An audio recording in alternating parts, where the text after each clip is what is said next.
संपूर्ण विश्वाला सुख, शांती, मानवता तथा दुःखमुक्तीचा आर्य संदेश देणारे विश्वशांतीदूत महाकारुणिक तथागत भगवान सम्यक संबुद्ध यांना त्रिवार अभिवादन करतो। तथागतांनी समग्र मानवजातीच्या दुःखमुक्तीसाठी उपदेशिलेला महान सद्धम्म तथा या सद्धम्माचा अविरतपणे प्रचार आणि प्रसार करणारा तथागतांद्वारा स्थापित सदा पूजनीय भिक्खू संघ, या पूजनीय भिक्खू संघाला त्रिवार अभिवादन करतो। ज्यांच्या अथांग अमर्याद त्याग प्रभावामुळे या भारतभूमीला बुद्धभूमीचे रूप पुन्हा एकदा प्राप्त झालं, असे बौद्ध धम्माचे पुनरुद्धारक, तुम्हा आम्हा सर्वांचे उद्धार करते प्रज्ञा सूर्य बोधिसत्व डॉक्टर बाबासाहेब आंबेडकर यांच्या समग्र धम्मक्रांतीमध्ये जीवनाच्या शेवटच्या श्वासापर्यंत समर्पित राहून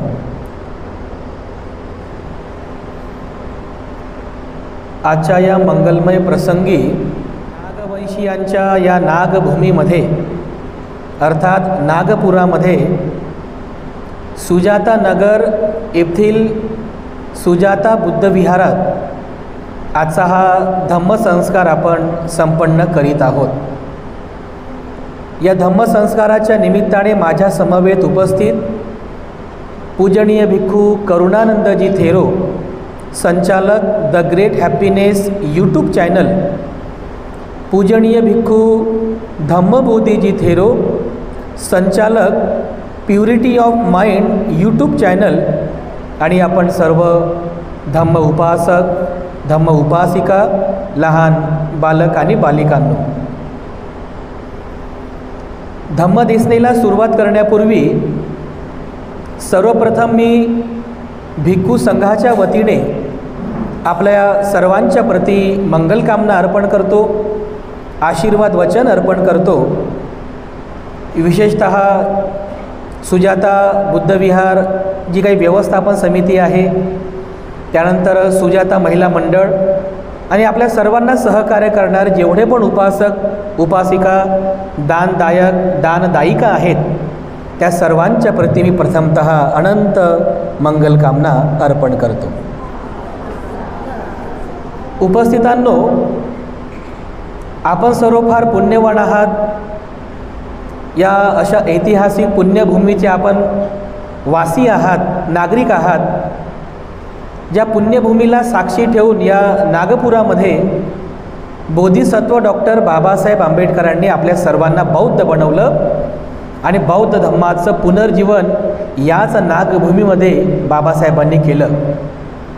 त्या महामानवाच्या उपकारामुळेच तर आज आपण सर्व इतक्या थाटामाटात आणि स्वाभिमानाने जीवन जगत आहोत। आपल्याला कधीच शुद्धाचरण करण्याची संधी उपलब्ध झाली नाही, धार्मिक जीवन जगण्याची संधी कधीच उपलब्ध झाली नाही। अधार्मिक संस्कार करून किंवा चुकीचे संस्कार आपल्या मनावरती बिंबवून त्यानेच आचरण करून आपल्या हजारो पिढ्या दुःखात गेल्या, आपल्या हजारो पिढ्या शोकात गेल्या। परंतु बाबासाहेब आंबेडकरांनी आपल्या सर्वांना त्या खोल दरीतून, त्या चिखलातून बाहेर काढून जणू काही एखाद्या स्वर्ण भंडारामध्ये नेऊन ठेवावं। जिकडे बघावं तिकडे चमकणारं सोनं दिसत आहे, जिकडे बघावं तिकडे चककणारं सोनं दिसत आहे, अशा प्रकारे बुद्ध धम्म रूपी या स्वर्ण भंडारामध्ये आपल्याला बसवलं। आपण किती पुण्यवान झालो की आज आपल्याला बुद्ध धम्माचं आचरण करण्याची संधी उपलब्ध झाली। बांधवांनो, खरंच आपण फार पुण्यवान आहोत। आज जगामध्ये केवळ आणि केवळ बुद्धांचंच नाव आहे। आज तुम्ही जगाचा अभ्यास करा, जगामध्ये केवळ बुद्धांचंच नाव आहे। आजही लोक म्हणतात, काय म्हणतात लोक, की युद्धाला विसरा, बुद्धाला स्वीकार करा, युद्ध नको, बुद्ध हवा, युद्ध सोडा, बुद्धाला स्वीकार करा। कारण आज लोकाला बुद्धाचं महत्त्व समजू लागलेलं आहे. आज लोकाला बुद्धाने उपदेशिलेल्या धम्माचं महत्त्व समजू लागलेलं आहे की हा धम्मच आहे जो माणसाला शांती प्रदान करतो, माणसाला सुख प्रदान करतो. इतर कोणताही मार्ग माणसाला किंवा समाजाला सुख शांती प्रदान करू शकत नाही. आपण फार पुण्यवान आहोत की आपल्याला बुद्धाच्या धम्माचं आचरण करण्याची संधी आपल्याला उपलब्ध झाली. बघा किती पुण्यवान लोक होतो आपण. जगामध्ये असे अनेक अभागी लोक आहे. भाग्य वगैरे आपण मानत नाही, ते भाग्य नशीब वगैरे असं काही आपण मानत नाही, पण व्यवहारामध्ये आपण म्हणतो ना, अरे लई अभागी माणूस आहे हा, लई बेनशिबी माणूस, असं म्हणतो आपण म्हणूया पुण्य, की याचं काही पुण्य नाही बिचारायचं, हे अपुण्य आहे याचं, म्हणजे काही पुण्य नाही. की असे अनेक लोक आहेत की ज्यांच्या पदरी काहीच पुण्य नाही आहे, कारण त्यांना बुद्ध माहीत नाही, ज्यांना बुद्धाचा धम्म माहीत नाही. आपण त्यांच्यापेक्षा किती पुण्यवान आहोत की आपल्याकडे बुद्ध आहे, आपल्याकडे धम्म आहे, बाबासाहेबांचा आदर्श आहे. आणि संधी अशी की सोन्यापेक्षा पण महान, संधी अशी की प्रधानमंत्रीच्या पदापेक्षाही महान, व संधी अशी की एका चक्रवर्ती राजाच्या सुखापेक्षाही महान असं सुख अरे धम्माचरणातून आपल्याला प्राप्त होते. किती हो आपण पुण्यवान लोक, किती पुण्यवान लोक बांधवांनो. हे पुण्य जे आहे ना, हे पुण्य सदैव समजून घ्या की आपल्यामध्ये किती हे पुण्य आपल्याला संधी प्राप्त झाली. बाबासाहेबांच्या अनंत उपकार आपल्यावरती आहेत. बुद्ध धम्माचं तत्वज्ञान आपल्याकडे आहे आणि आपण आपल्या जीवनाला सुखी बनवण्यासाठी, दुःखातून मुक्त होण्यासाठी बुद्धाचा धम्म समजून घेऊन बुद्धाच्या धम्माचं आचरण करण्यासाठी आपण तंतोतंत आचरण करण्यासाठी कटिबद्ध आहोत. तर आजच्या धम्मदेशनेमध्ये काही फार असं डीप तत्त्वज्ञान सांगणार नाही. महिलांची संख्या जास्त आहे म्हणून महिलांच्या संबंधित एक बुद्धांचा महत्त्वाचा उपदेश तुम्हाला सांगतो, ज्याला उपोसत सुत्त असं म्हणतात. अंगुत्तर निकायमध्ये हे उपोसत सुत्त आपल्याला वाचायला मिळेल. आपण पाहतो की समाजामध्ये विशेष करून महिलांमध्ये उपास धरणे आहे की नाही, जप तप करणे किंवा उपाशी राहणे एखाद्या देवी देवतांच्या नावाने वगैरे, हे असे जे काही प्रकार आहेत विशेषतः महिलांमध्ये आपल्याला जास्त पाहायला मिळतात. आणि आपण पाहतो की आपल्या समाजावर सुद्धा, कारण हजारो वर्षांपासून आपण त्या जुन्या चालीरीतीमध्ये असल्यामुळे त्याच जुन्या उपास धरणे, तापास करणे, उपास तापास करणे, व्रत वैकल्य करणे, चमत्कारावरती विश्वास ठेवणे वगैरे वगैरे गोष्टी त्याचा पगडा असल्यामुळे आजही बऱ्याचशा लोकांमध्ये संभ्रमित अवस्था आहे की बुद्ध धम्मामध्ये हे जे उपोसत व्रत सांगितलेलं आहे हे नेमकं आहे काय. बऱ्याचशा लोकांना अजूनही समजलेलंच नाही आहे. आम्ही तर असं पाहतो आज की या उपोसत व्रताला चमत्काराचं रूप आलेलं आहे. चमत्काराचं काही काही माता भगिनी म्हणजे उपासक पण आहेत, बरेचसे उपासक आज अष्टशील उपोसत व्रताचंही पालन करतात. तर आम्ही असं पाहतो की काही जणांना असं वाटते की जर मी भंतेजी सांगतात की उपोसताचं पालन करा, उपोसताचं पालन करा, तर मी जर भंतीजींनी सांगितल्याप्रमाणे उपोसताचं पालन केलं तर बुद्ध काहीतरी चमत्कार करतील आणि माझं मंगल होईल, माझी अमुक एखादी इच्छा पूर्ण होईल, माझी तमुक एखादी इच्छा पूर्ण होईल. चमत्काराचं रूप आलेलं आहे उपोसताला, म्हणजे फक्त थोडंसं रूप बदललेलं आहे. अगोदर पण लोक चमत्कारावरती विश्वास, आता चमत्कार को नमस्कार असं आहे ना आपल्याकडे पद्धत. चमत्कार घडला, हात सफाई दाखवली कोणी, चमत्कार को नमस्कार करतात लोक. का बरं? लोकांना शॉर्टकट पाहिजे ना, असं ATM टाकलं, बटन दाबले की खटकन पैसे बाहेर आले पाहिजे, असं शॉर्टकट आहे की नाही. शॉर्टकट पाहिजे, FD नाही पाहिजे. FDचं वर्षभरानंतर मिळतं व्याज, बरोबर आहे की नाही. FD नाही पाहिजे, ATM टाका की लगेच पैसे बाहेर येतात. चमत्कार घडत नाही बांधवांनो. उपोसत व्रत धारण करण्यापूर्वी किंवा त्याचं पालन करण्यापूर्वी एक गोष्ट आपल्या मनामध्ये विश्वासानं सांगा, गॅरंटेड, की हा कोणता चमत्कार नाही आहे. हे कोणतं कर्मकांड नाही आहे, हे कोणतं व्रत वैकल्य नाही आहे, हा कोणता जप तप किंवा देवी दैवताचा कोणता मार्ग नाही आहे.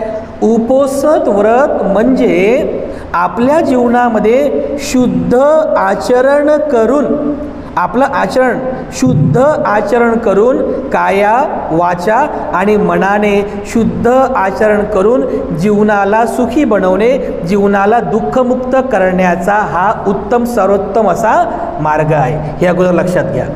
चमत्कार नाही, चमत्कार बिलकुल चमत्कार होणार नाही की कोणीतरी देवी देवता येईल, तुमच्यावर प्रसन्न होईल आणि तुमचं भलं करेल, असं कधीही होत नाही. अत्तदीप भाव लक्षात ठेवा. किंवा उपवास व्रत धारण केलं तर भगवान बुद्ध माझ्यावरती खुश होतील आणि माझं भलं करतील, असं पण होणार नाही. कारण बुद्ध म्हणतात मी फक्त मार्गदाता आहो, सुख देऊ शकत नाही, मोक्ष देऊ शकत नाही, मी फक्त मार्गदाता आहोत. तर बुद्धाने सांगितलेला प्रत्यक्ष आचरणाचा मार्ग कोणता आहे? उपोषित व्रताचा मार्ग. तुमच्यापैकी किती महिला उपोषित व्रताचं पालन करतात? म्हणजे हात नका वर करू, तर बाकीच्यांना काय वाटते, भाऊ आमचा हात खालीच आहे, हात नका वर करू, मनातल्या मनात हात वर करा. सर्वांसाठी आहे. उपोषित व्रत काय आहे? उपोषित सुत्तामध्ये विशाखेला हा बुद्धाने उपदेश केलेला आहे. असंच एकदा श्रावस्तीमध्ये जेतवनात बुद्ध विहार करीत असताना विशाखा भगवान बुद्धांना भेटायला आली. भगवान बुद्धांना अभिवादन केलं आणि भगवान बुद्धांना म्हणाले की भगवान आज माझं उपोषित आहे.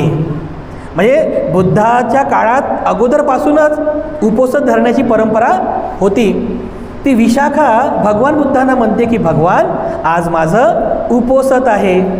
भगवान म्हणाले कोणत्या प्रकारचं उपोषित आहे? विशाखेला माहीत नव्हतं. अरे हे तर नवीनच आहे, कोणत्या प्रकारचं उपोषित आहे? तर विशाखा म्हणाले की भगवान उपोषित तर उपोषित असते, याच्यामध्ये पण प्रकार असतात का? तर भगवान तिला उपोषिताचा उपदेश करतात. भगवान म्हणतात 3 प्रकारचे उपोषित असतात. 3 प्रकारचे म्हणजे बुद्ध काळातले जे लोक त्यावेळेसचे होते 3 प्रकारचे उपोषित व्रत असतात. पहिला उपोषित असतो गोपालक उपोषित. दुसरा उपोषित असतो, दुसऱ्या प्रकारचा उपोषित, त्याला म्हणतात निर्गंठ उपोषित. तिसऱ्या प्रकारचा उपोषित असतो त्याला म्हणतात आर्य उपोषित. असे 3 प्रकारचे उपोषित असतात. हे विशाखा पहिल्या प्रकारचा जो उपोषित आहे त्याला म्हणतात गोपालक उपोषित. हे विशाखा ज्याप्रमाणे एक जो गोपालक असतो, गोपालक म्हणजे कोण? गो म्हणजे गाय, पालक गाईचं पालन करणारा, गाईनं चरवणारा. हे विशाखा ज्याप्रमाणे एक गोपालक दिवसभर आपल्या गाई म्हशींना चरवून सायंकाळच्या वेळी त्यांना गोठ्यामध्ये बांधतो आणि घरी जात असताना विचार काय करतो की आजही या जंगलामध्ये गाईंना चरवलं, आज या गाईंना मी चारा खाऊ घातला, उद्या मी त्या बाजूला जाईल, परवा मी तिकडे जाईल, नरवा मी तिकडे जाईल. असं तो रात्रभर विचार करत राहतो, रात्रभर विचार करत राहतो. आणि अशा पद्धतीने तो रात्रभर विचार करून रात्रभर केवळ त्याच विचारामध्ये झोपतो. त्यामुळे त्याला गोपालक उपोषित असं म्हटलेलं आहे. उपोषित, उपोषित म्हणजे काय? उपोषिताचा अर्थ होतो मनाला पवित्र करणे. त्याचा अर्थ आहे मनाला पवित्र करायचं आहे. तर हे विशाखा गोपालक उपोषिताप्रमाणे काही लोक अशा प्रकारे उपोषित धरतात की जसं तो गोपालक विचार करत राहतो तसं उपोषित धारण करणारे असा विचार करतात की मी आज असं खाल्लं, मी आज तिखट खाल्लं, मी आज गोड खाल्लं, आज मी आंबट खाल्लं तर उद्या मी गोड खाईल, आज मी तिखट खाल्लं तर उद्या मी आंबट खाईल, आज मी असं केलं हे खाल्लं तर उद्या मी ते खाईल. म्हणजे रात्रभर ती लोक तसाच विचार करतात, फक्त खाण्याचाच विचार करतात आणि खाण्यामध्ये तोंडाला पाणी सुटते आणि तसंच ते झोपून जातात. हे विशाखा अशा गोपालक उपोषिताचं काहीही फळ मिळत नाही. आता आपल्यामध्ये पण काही असतील ना गोपालकप्रमाणे विचार करणारे असतात बरं. सगळं लक्ष खाण्यावरच आहे, सगळं लक्ष खाण्यावर, पूर्ण लक्ष असं घडीकडेच असते. वाजले का 12, वाजले का 12, वाजले का 12 म्हणतात. 12 वाजायच्या अगोदर जेवण करतात आणि दिवसभर एकच विचार, बाई आज संध्याकाळी साबुदाण्याची खिचडी जमेल का, खाऊ का? नाही नाही, 2 केळी खातो. नाही, 2 केळी जास्त होईल. 1 ॲपल खातो. जाऊ द्या ना, 2 केळीही खातो, साबुदाणाही खातो, 1 ॲपलही खातो, जमलंच तर दूधही पितो. असं म्हणजे असे विचार चालतात दिवसभर. बरं, दिवसभर असेच विचार चालतात दिवसभर. म्हणजे बघा, दिवसभर चित्तामध्ये काय सुरू आहे? चित्तामध्ये फक्त आसक्ती भरली खाण्याची. जसं तो गोपालक विचार करतो ना, तसंच गोपालक उपोषिताप्रमाणे दिवसभर फक्त खाण्याचाच विचार असतो. भगवान बुद्ध म्हणतात, अशा प्रकारच्या उपोषिताचं त्या व्यक्तीला काहीही फळ प्राप्त होत नाही. भगवान बुद्ध पुढे म्हणतात की हे विशाखा, दुसऱ्या प्रकारचं उपोषिताला निर्ग्रंथ उपोषित असं म्हणतात. निर्ग्रंथ नावाचे साधू होते, ते जैन धर्माचे असतात ना, जैन धर्माचे साधू, त्यांना निर्ग्रंथ पुट्ट म्हणतात. तर ते सुद्धा उपोषित करतात. कसं? तर ते संकल्प करतात. कोणता संकल्प?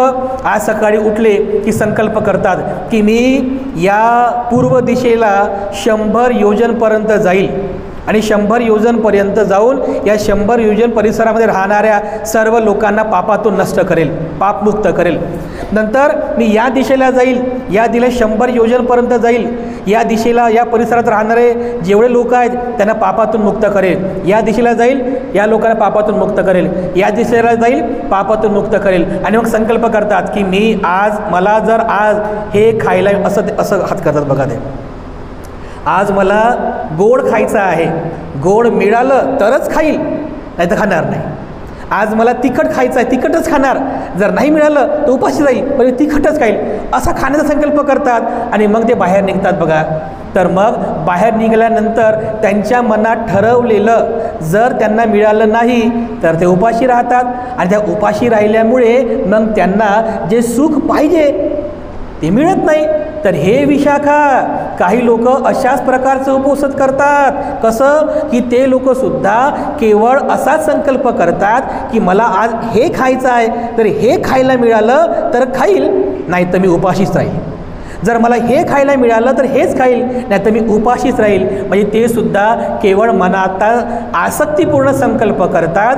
त्यांनाही त्या उपोषिताचं फळ प्राप्त होत नाही, मन शुद्ध होत नाही. कारण मनामध्ये काय आहे? आसक्ती आहे. त्याच्यामुळे आसक्तीयुक्त, लोभयुक्त मनाने जे आपण कर्म करतो त्याचं महान फल प्राप्त होत नाही. भगवान बुद्ध पुढे म्हणतात की हे विशाखा, एक उपोषित आहे, आर्य उपोषित. आर्य म्हणजे काय? आर्य म्हणजे सर्वश्रेष्ठ उपोषित. आर्य म्हणजे काय? सर्वश्रेष्ठ, महान. तर हे विशाखा, आर्य उपोषित म्हणजे काय? आर्य उपोषित म्हणजे जे आर्य असते. आर्य म्हणजे कोण असतात? आर्य कुणाला म्हणतात? की जे भगवान बुद्धांचे श्रावक आहेत.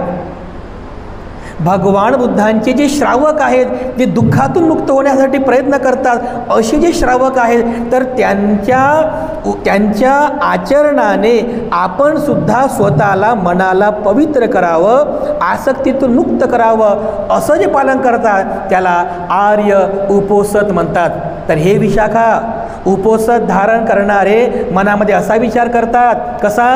की ज्याप्रमाणे बुद्धांचा अरहंत श्रावक जो आहे, अरहंत जो दुःखमुक्त झालेला आहे, बुद्धांचा जो अरहंत श्रावक आहे, तो श्रावक अरहंत कधीही आजीवन हिंसा करत नाही. तो कधी हिंसा करत नाही, जाणून बुजून सुद्धा कोणाची हिंसा करत नाही.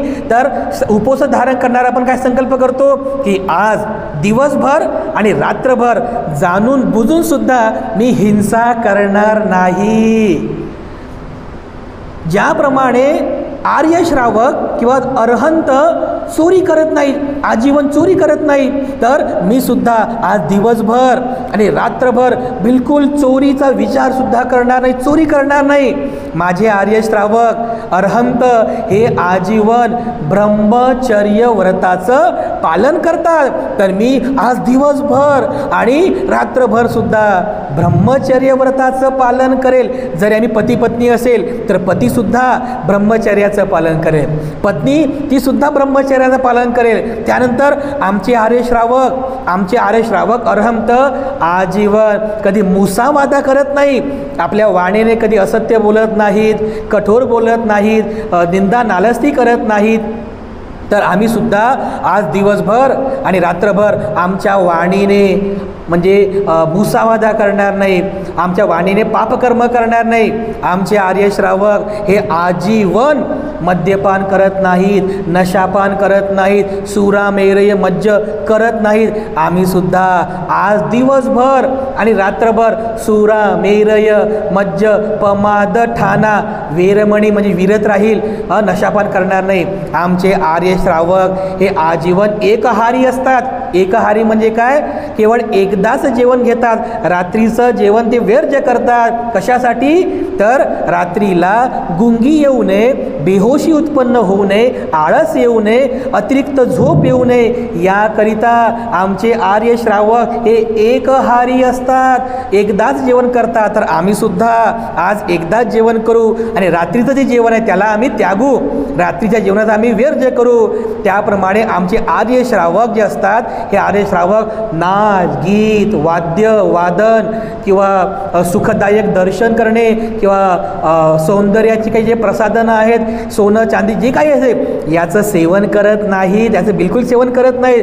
आम्ही सुद्धा आज दिवसभर आणि रात्रभर हे नाचणे, गाणे, वाद्य वाजवणे किंवा सुखदायक दर्शन घेणे किंवा जे काही सौंदर्य प्रसाधनं आहेत यांचं आम्ही सेवन करणार नाही, उपभोग घेणार नाही. आमचे आर्य श्रावक ज्याप्रमाणे उंच आसनावरती झोपत नाहीत, विहार करत नाहीत, साध्या आसनावरती बसतात, साध्या आसनावरती विश्राम करतात, आम्ही सुद्धा आज दिवसभर आणि रात्रभर सुद्धा साधं, एकदम साधं, उच्च आसन नाही, महागडं आसन नाही, एकदम साध्या आसनाचा आम्ही उपभोग घेऊ, त्याचं सेवन करू. अशा पद्धतीने हे विशाखा उपोषण धारण करणारा आर्य श्रावकाप्रमाणे स्वतःला आचरणित करण्याचा प्रयत्न करतो, तर त्याला त्या आर्य उपोषताचं सर्वश्रेष्ठ फळ प्राप्त होते. का बरं? का फळ प्राप्त होते? कारण हिंसा करायची नाही म्हणजे तुम्ही रागातून मुक्त होत आहात, बरोबर आहे ना. तुम्ही चोरी करणार नाही आहात, तुम्ही लोभातून मुक्त होत आहात, तुम्ही ब्रह्मचर्य व्रताचं पालन करणार आहात दिवसभर रात्रभर, तर तुमच्या मनातील जे काही कामविकार आहे ते तुम्ही संयमित करणार आहात. तुम्ही वाणीने पापकर्म करणार नाही, शुद्ध कर्म करत आहात, तुम्ही मद्यपान करणार नाही म्हणजे तुम्ही मनावरती संयम ठेवत आहात. त्यानंतर नाच, गाणे, वाद्य वादन वाजवणे हे सगळे आसक्ती निर्माण करणार आहे ना, आहे की नाही? आसक्ती निर्माण करणार आहे. लोक या आसक्तीमध्ये डुबून जातात, हो, नाचण्यामध्ये डुबून जातात, नाचण्यामध्ये, गाण्यामध्ये, ते वाद्य वाजवण्यामध्ये. एवढंच काय तर महिलांचा सर्वात आवडता छंद आहे मेकअप करणे, सौंदर्य प्रसाधन आहे ना सर्व ते आहे ना. नच्य गीत वादित विसुख दसना माला गंध विलेपण धारण मंड, हे सर्व का आसक्ती आहे ती. कारण किमान एक दिवस आपल्याला या सगळ्या आसक्ती निर्माण करणाऱ्या गोष्टींपासून विरत राहायचं आहे. नच्य गीत वादित विसुख दස්සना माला गंध विलेपण धारण मंडण विभूषण ठाणा, या सर्वांपासून आसक्ती निर्माण करण्यापासून विरत राहायचं आहे.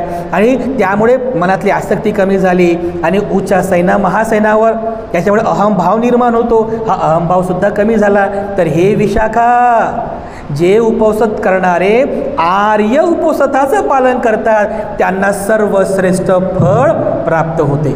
मग विशाखाला खरंच वाटलं की जे सर्वश्रेष्ठ फळ आहे हे नेमकं सर्वश्रेष्ठ कशामुळे ठरते. ती विचारते की भगवान, आर्य उपोषण व्रताचं पालन केल्याने तुम्ही म्हणता की सर्वश्रेष्ठ फळ प्राप्त होते, तर हे सर्वश्रेष्ठ फळ नेमकं असते कसं. तर भगवान काय म्हणतात की हे विशाखा, आर्य उपोषणाचं पालन केल्याने जे सर्वश्रेष्ठ फळ प्राप्त होते ते जे फळ आहे हे फळ या जम्बूद्वीपातील जे 16 महाजनपद आहेत. बुद्ध काळामध्ये 16 महाजनपद होते. महाजनपद म्हणजे जिल्हा. आता कसं जिल्हा एक मेट्रोपॉलिटन सिटी एक राज्य, एक मेट्रोपॉलिटन सिटी एक राज्य, तर असे 16 महाजनपद होते. भगवान म्हणतात या 16ही महाजनपदांवर राज्य करणारा जो चक्रवर्ती राजा आहे त्याला जेवढं सुख प्राप्त होते त्याच्यापेक्षा 16 पटीने जास्त सुख आर्य उपोषित व्रताचं पालन करणाऱ्याला प्राप्त होत असते. बघा एवढी मोठी महिमा आहे. आर्य उपोषिताचं पालन करणाऱ्याला त्या चक्रवर्ती राजाच्याही सुखापेक्षा 16 पटीनं जास्त सुख त्या उपोषित धारायला प्राप्त होत असते. एवढं मोठं उपोषित व्रत भगवान बुद्धाने सांगितलेलं आहे. बघा आपल्याला हे समजलं पाहिजे की आपल्याला जे उपोषित पालन करायचं आहे हा कोणता चमत्कार नाही आहे, हा आपल्या जीवनामध्ये शुद्ध आचरण करून फळ प्राप्त करण्याचा मार्ग आहे. किती? फक्त 4 दिवस. बुद्धाने हे सुद्धा सांगितलेलं आहे. नेहमी नाही, म्हणजे तुम्ही गृहस्थ लोक आहात, पती पत्नी मुलं बाळं हा तुमचा संसार आहे, तर गृहस्थ लोकांनी दैनिक उपवास व्रताचं पालन करण्याची आवश्यकता नाही आहे. दैनिक तुम्ही पंचशीलीचं पालन करावं, परंतु महिन्यातून 4 दिवस कोणते कोणते? पौर्णिमा, चतुर्दशी आणि 2 अष्टमी, शुक्ल अष्टमी आणि कृष्ण अष्टमी, या 4 दिवस तुम्ही अष्टशील उपोषित व्रताचं पालन करावं. पौर्णिमेला करा, अमावस्याने सांगितली बुद्धानं, चतुर्दशी सांगितलेली आहे. माहीत आहे चतुर्दशी म्हणजे काय? चतुर्दशी म्हणजे 14वा दिवस. अमावस्या नाही, कारण अमावस्याला चंद्र नसतो ना, पण चतुर्दशीला चंद्राची एक छोटीशी कोर असते, त्याच्यामागचे काही आध्यात्मिक कारणं पण आहेत. तर पौर्णिमा, चतुर्दशी, जसं पालीमध्ये 10ला काय म्हणतात? दसम, 11ला एकादशी, 12ला द्वादशी, 13ला त्रयोदशी आणि 14ला चतुर्दशी. म्हणजे पौर्णिमेचा म्हणजे 15वा दिवस कोणता असतो? पौर्णिमेचा. त्याच्या अगोदरचा जो दिवस आहे त्याला 14वा दिवस चतुर्दशी म्हणतात. त्या दिवशी तुम्हाला अष्टशील उपोषित व्रताचं पालन करायचं आहे. त्यानंतर दोन्हीही अष्टमी. अशा पद्धतीने एका महिन्यामध्ये 4 दिवस तुम्ही अष्टशील उपोषित व्रताचं पालन करावं, तरच तुम्हाला त्या चक्रवर्ती राजापेक्षाही जास्त 16 पटीने जास्त तुम्हाला सुख प्राप्त होईल. हा बुद्धाचा उपदेश आहे. हे बुद्धाचे शब्द आहेत. त्यामुळे धम्माचं जे आचरण म्हणतो ना आपण, धम्माचं प्रत्यक्ष जे आचरण आहे हे अष्टशील उपोषित व्रत आहे. अष्टशील उपोषित व्रत. आणि म्हणूनच आपल्याला उपोषित व्रत खूप चांगल्या प्रकारे समजून घेणं अत्यंत महत्त्वाचं आहे. उपासक आणि उपासिकांकरिता हे प्रत्यक्ष धम्माचं आचरण आहे. रियल प्रॅक्टिकल जे धम्म आचरण म्हणतो ना ते हे आहे. एका शब्दात तुम्हाला सांगतो, हे अष्टशील उपोषिताचं रिलेव्हन्स काय आहे. म्हणजे एका शब्दात सांगायचं म्हणजे उपासक असेल त्यांनी विचार करायचा की आज मला दिवसभर आणि रात्रभर माझ्या बौद्ध भिक्खूप्रमाणे जीवन जगायचं आहे, भिक्षूप्रमाणे जीवन जगायचं आहे. उपासिका असेल तर तिने असा विचार करायचा की आज मला भिक्षुणीप्रमाणे जीवन जगायचं आहे. भिक्षुणीप्रमाणे. तुम्हाला शिरोमुंडन करायची गरज नाही आहे, अंगावरती काशाय वस्त्र धारण करायची गरज नाही आहे. गृहस्थी जीवनामध्ये राहूनच तुम्ही चिवरधाऱ्याप्रमाणे जीवन जगू शकता, चिवरधाऱ्याप्रमाणे आचरण करू शकता. तर बघा आपले भिक्षू, आपले धर्मगुरू जसे राहतात, कसे राहतात? आपले धर्मगुरू हिंसा करत नाहीत, चोरी करत नाहीत, व्यभिचार करत नाहीत, म्हणजे ब्रह्मचर्याचं पालन करतात, वाणीने असत्य कर्म करत नाहीत, त्याच्यानंतर सुरामेरे मद्यपमाद ठाणा नशापान करत नाही, तेव्हा एकहारी असतात, नच्च गीत वादित विसुखदस्तना माला गंध विलेपन धारण मंडन विभूषण ठाणा बिलकुल करत नाहीत, वेरमणी राहतात. आणि त्यानंतर उच्चासैना महासैना. अगदी याप्रमाणे ज्या दिवशी तुम्हाला उपोषिताचं पालन करायचं आहे त्या दिवशी सकाळी लवकर उठा. सकाळी तुम्ही लवकर उठावं, अगदी सूर्योदय होण्याच्या पूर्वी उठावं, आंघोळ करा, स्वच्छ व्हा, शुभ्र वस्त्र परिधान करा आणि भगवान बुद्धांच्या म्हणजे भगवान बुद्धांपुढे बसा. आपल्या जिथं बुद्ध ठेवलेले आहेत बुद्धांपुढे बसा, बुद्धांना फुलं अर्पण करा, एक मेणबत्ती लावा, एक अगरबत्ती लावा, शांत बसून. त्यावेळेस जर आपल्या परिसरामध्ये कोणी भिक्षू राहत असतील तर भिक्षूंकडून अष्टशील उपोषित धारण करा. जर भिक्षू नसतील तर तुम्ही स्वतःहून तुम्ही अष्टशील उपोषित धारण करा. तुमच्याकडे वंदनेचं पुस्तक असेल समोर वंदनेचं पुस्तक ठेवा, त्याच्यानं त्रिशरण धारण करा, नंतर उपसव्रत धारण करा, पानातिपाता अदिन्ना दाना अब्रह्मचर्य, आणि सोबत ते पाली वचनांचा अर्थसुद्धा बोलत राहा. दुसऱ्या पानावर पालीचा अर्थ असतो ना, पाली वाचलं, पानातिपाता वेरमणी, लगेच मराठी अर्थ, मी जीव हिंसा करणार नाही अशी प्रतिज्ञा ग्रहण करतो. आज मला हिंसा करायची नाही आहे. हे मराठीमध्ये पण वाचा, ते तुम्हाला समजलं पाहिजे. मी जे म्हणतोय किंवा मला जे करायचं आहे दिवसभर काय करायचं आहे, तर मराठीमध्ये अर्थ वाचा. ते आठशील तुम्ही स्वतः ग्रहण करू शकता. जर भिक्षू उपलब्ध नसतील तर स्वतः आठशील ग्रहण करा आणि दिवसभर त्या अष्टशील उपोत्सव व्रताचं पालन करा. बांधवांनो, अष्टशील उपोषित व्रताचं पालन करण्यासाठी असा कोणता वेगळा वेळ काढायची गरज नाही आहे. जसे मुलं असतात ना, विद्यार्थी, असं वेगळा वेळ काढतात ट्युशनसाठी, इतिहासाच्या ट्युशनला एवढा वेळ, गणिताचा अभ्यास करायला एवढा वेळ, असं तुम्हाला असं वेगळा वेळ काढायची गरज नाही आहे. तुमच्या दैनंदिन जीवनामध्ये तेच जे तुमचं दैनंदिन जीवन आहे ना, तुम्ही याच्या दैनंदिन जीवनातच तुम्ही चालता बोलता अष्टशील पालन करू शकता. असं वेगळं काही ॲक्टिव्हिटी करायची गरज नाही आहे. चालता बोलता खाता पिता म्हणजे दैनंदिन जीवनामध्ये तुम्ही पालन करू शकता. बघा, ते हे तुम्हाला समजलं पाहिजे. आता मला हिंसा करायची नाही यासाठी काही वेगळा वेळ काढायची गरज आहे का? नाही. फक्त जागृत राहा, जागृत राहा. काया वाचा मनाने हिंसा होऊ नये. मी आज चोरी करणार नाही, तर याच्यासाठी काही वेगळा वेळ करायची गरज आहे का? नाही. तुम्ही दैनंदिन जीवनामध्ये जे तुमचं जे दैनिक जीवन आहे, तर तुम्ही जागृतपूर्वक मी आज चोरी करणार नाही, काया वाचा मनाने मी ब्रह्मचर्य व्रताचं पालन करेल, मी माझ्या वाणीने असत्य कर्म, जागृत राहून दिवसभर जागृत राहायचं आहे तुम्हाला.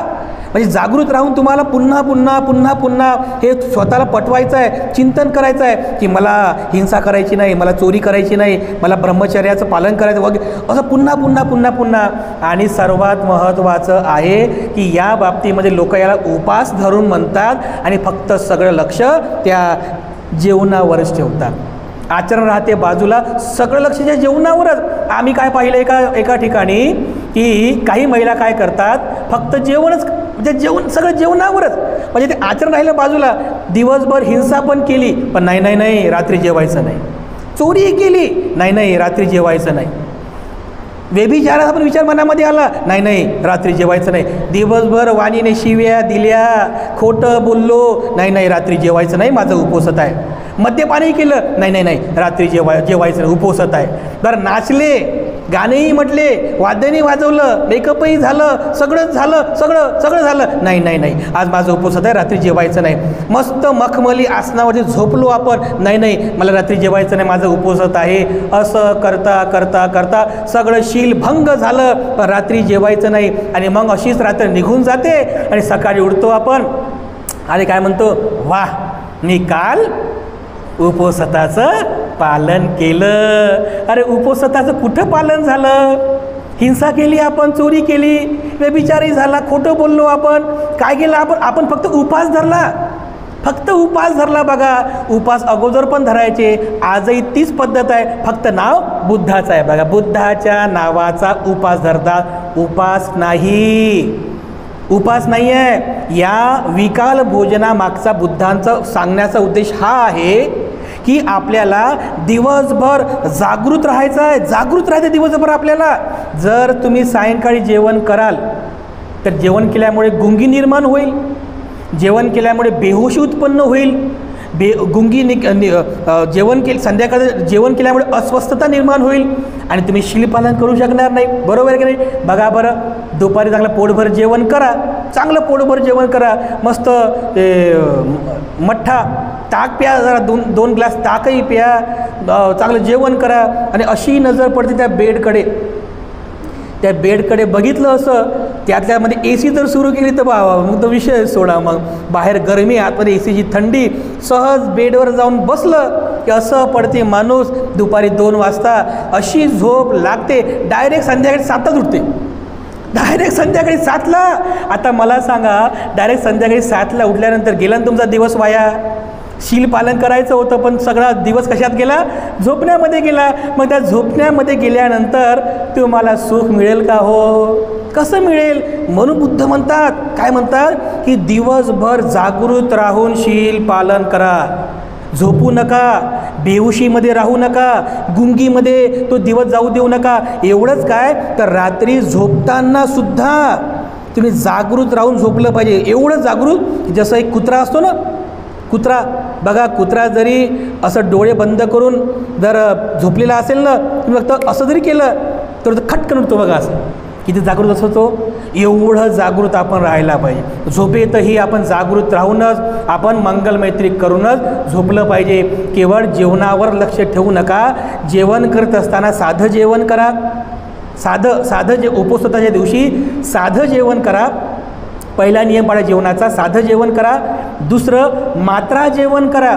मात्रा म्हणजे काय? जेवढं आवश्यक आहे तेवढंच जेवण करा, जास्त खाऊ नका. हो, जास्त जर खाल्लं तर काही खरं नाही. मात्रा जेवण करा. तिसरं काल भोजन करा. विकाल भोजन नाही बरं, काल म्हणजे योग्य वेळी 12च्या अगोदर भोजन करा, त्याला म्हणतात काल भोजन. 12च्या नंतर जर केलं ते विकाल भोजन असते, म्हणून काल भोजन करा. आणि चौथं स्मृती भोजन करा. स्मृती भोजन म्हणजे काय? जेवणाच्या नंतर स्मृतिमान राहा. तुम्ही नाही का जेवणाच्या नंतर जे सोप सुपारी मुखवास वगैरे खाता ना, तसं जेवणाच्या नंतर हा स्मृती आहार घ्या. म्हणजे काय? जागृत राहा, झोपू नका, गुंगीमध्ये जाऊ नका, बेहोशीमध्ये जाऊ नका.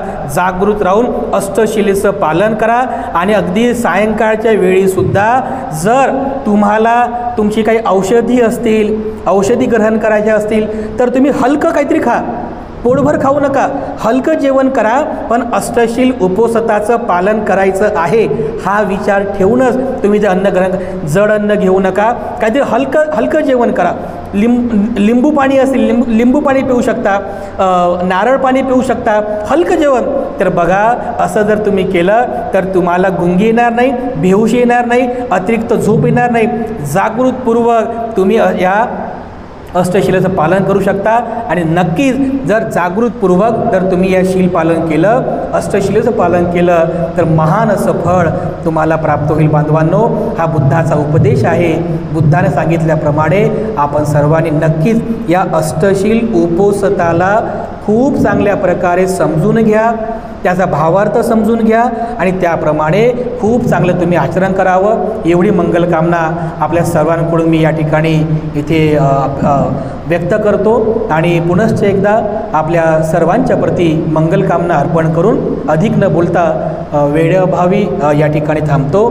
सर्वांचं मंगल हो, सर्वांचं मंगल हो, सर्वांचं मंगल हो.